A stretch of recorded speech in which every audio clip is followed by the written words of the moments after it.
یہ حضرت عبداللہ ابن مسعود سے رضی اللہ تعالی عنہ، یہ بھی مسلم شریف کی روایت ہے۔ حضور فرماتے ہیں ما بعث اللہ من نبی فی امتہ قبلی الا کان لہ حواریون واصحاب، اللہ نے مجھ سے پہلے کسی بھی امت میں کسی نبی کو نہیں بھیجا مگر اس کے کچھ نہ کچھ حواری، کچھ نہ کچھ اصحاب تو ہوتے تھے نا، 2 ہوں، 4 ہوں، 10 ہوں، 12 ہوں۔ حضرت عیسیٰ کے حواری 12 تھے، ایمان لانے والے کل کہتے ہیں 72 تھے، بہرحال کچھ نہ کچھ ساتھی، حواریون و اصحاب یاخذون بسنتہ ویقتدون بامرہ، وہ کیا کرتے تھے؟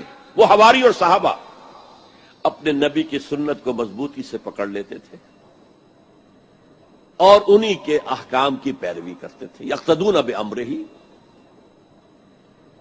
اقتداء کرتے تھے، پیروی کرتے تھے۔ ثم انہا تخلف من بعدہم خلوف، پھر ہمیشہ ایسا ہوا ہے کہ بعد میں کچھ ایسے ناخلف اٹھے، یفعلون یقولون ما لا یفعلون ویفعلون ما لا یؤمرون،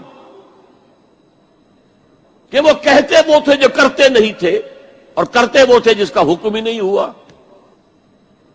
عرس منائے جا رہے ہیں، یہ کوئی اللہ کے رسول کا حکم ہے؟ کیا رسول کے صحابہ کا عمل ہے؟ کیا حضور کا عرس منایا گیا؟ عید میلاد النبی ایک نئی عید ہو گئی ہے، کیا اس کا حکم دیا محمد رسول اللہ نے؟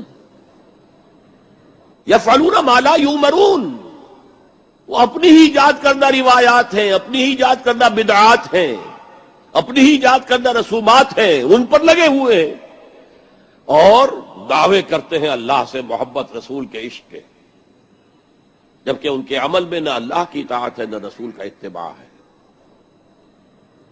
اب جب ایسی صورت پیدا ہو جائے تو کیا کریں؟